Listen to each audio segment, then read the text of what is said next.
Caro irmão, cara irmã, bem-vindo ao Sementes de Fé.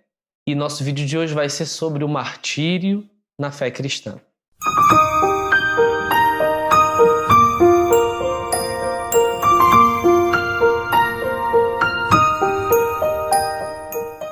Bem-vindo ao nosso canal Sementes de Fé, onde nós buscamos espalhar sementes do Evangelho, da fé cristã, da doutrina. E nós queremos no vídeo de hoje falar sobre a realidade do martírio na fé cristã. A palavra martírio significa testemunho e, portanto, ela diz respeito a algo muito próprio da nossa fé, que é a maneira de nós nos posicionarmos no mundo. Isso é, de nós vivermos coerentemente com aquilo que nós cremos e professamos. Mas quando falamos em martírio, nós temos muito claro a realidade daqueles irmãos que entregam sua vida, que são sacrificados, que são mortos por sua adesão a Jesus Cristo. É uma realidade, por assim dizer, muito triste, mas que acompanha e sempre acompanhou a história da igreja. E que para nós, visto pela luz da fé, na ótica da fé, torna-se belo por ser uma manifestação clara e profunda do amor a Jesus Cristo, o único e maior valor de nossas vidas. Então, os mártires de ontem e de hoje são todos aqueles que foram mortos por causa de sua fé, por causa de suas convicções relativas ao Evangelho. Ainda existem mártires em nosso tempo, são, claro que em menor número, existem ainda alguns países em que a perseguição ainda é forte, mas nós podemos dizer que o grande momento, a grande era dos mártires, se situou pelos 3 primeiros séculos do cristianismo. O primeiro mártir, por assim dizer, a grande testemunha foi o próprio Jesus Cristo. Em Apocalipse capítulo 1, versículo 5, Jesus é chamado de a testemunha fiel. Depois de Cristo, nós temos notícia de Estevão, que foi um diácono da igreja primitiva, cujo martírio está descrito nos Atos dos Apóstolos. E, posteriormente, nós não temos uma lista muito segura de tantos nomes, porque são muitos, mas alguns nos chegam, como, por exemplo, a nossa querida padroeira Santa Inês. E muitos foram os que deram a vida por Cristo. Como eu disse, não temos os nomes de tantos que foram. A realidade é que o Império Romano foi o grande primeiro inimigo da fé cristã lá naqueles 3 primeiros séculos do cristianismo. O Império ele tinha uma política e uma vida religiosa que em muitas coisas se distanciavam dos elementos principais da fé. E por causa da fidelidade dos primeiros cristãos à sua fé, o Império entendia que a perseguição, que o ataque à fé poderia ajudar a diminuir o número de cristãos e assim manter a ordem do Império. Sim, apesar de os cristãos nunca representarem um perigo para a ordem, era assim que os imperadores e o povo romano entendiam que eram os cristãos. Nós, podemos dizer assim, nós fomos acusados de ser ateus, porque não adorávamos o imperador. O nosso imperador é Cristo. Somente a ele oferecíamos o culto de adoração, enquanto que o costume daquele tempo era que se adorasse o imperador.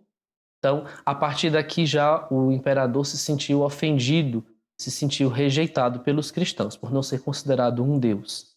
Em segundo lugar, também algumas coisas próprias da organização política, como, por exemplo, a forma de relacionamento do império com os mais pobres, com os indefesos, que para os cristãos sempre foram privilegiados de Deus, dentre tantas outras coisas, foram gerando um clima de tensão entre os romanos, os pagãos e os cristãos.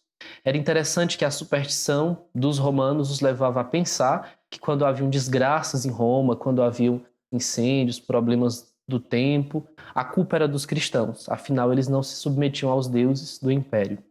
Tudo isso fez com que, desde o imperador Nero, na verdade o primeiro foi Diocleciano, até o final, quando chega Constantino, vários imperadores armassem uma perseguição contra os cristãos. A princípio ela era localizada em alguns lugares pequenos, ela não tinha uma força tão grande, mas aos poucos ela foi se impondo e foi tornando-se uma verdadeira máquina de matar cristãos. Concluindo, eu quero dizer que estes homens e estas mulheres aceitaram a morte como um sinal da manifestação de sua fé em Jesus Cristo. Morreram muitos cantando, levando orações a Deus, morreram de várias formas, crucificados, queimados, jogados para os leões, mas sempre trazendo o nome de Jesus nos lábios, sempre trazendo o testemunho de que aquilo que pregavam era verdade.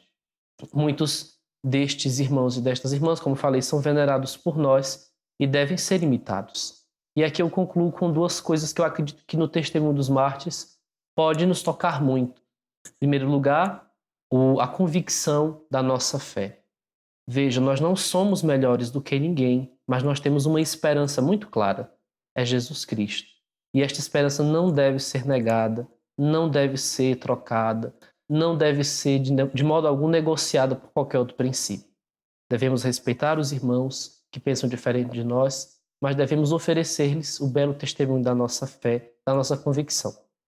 Em segundo lugar, um segundo aspecto que os mártires nos ensinam é que o sofrimento, quando vivido com amor a Deus e ao próximo, é caminho de salvação. O sofrimento em si nunca é bom, mas ele pode ser tornado bom porque o amor tem força de fazer isso, de tornar doce o que é amargo. Então, quando vivemos o sofrimento unidos a Jesus Cristo, aceitando na nossa vida as dores que muitas das vezes são somente consequências do nosso segmento, e vivendo isso com amor, com entrega pelo bem dos outros e para a maior glória de Deus, esse sofrimento, sim, é salvífico e merece ser comparado ao heroísmo da fé. Que os mártires, então, possam interceder por você, por todos nós, para que sejamos cada vez mais discípulos fiéis de nosso Senhor Jesus Cristo. Não esqueça de sair do vídeo sem se inscrever do canal, sem ativar o sininho, sem compartilhar, sem curtir, para que mais pessoas possam receber em seus corações as sementes da fé. Realização Pascom, Pastoral da Comunicação e Paróquia Santa Inês. Igreja Viva é igreja com participação.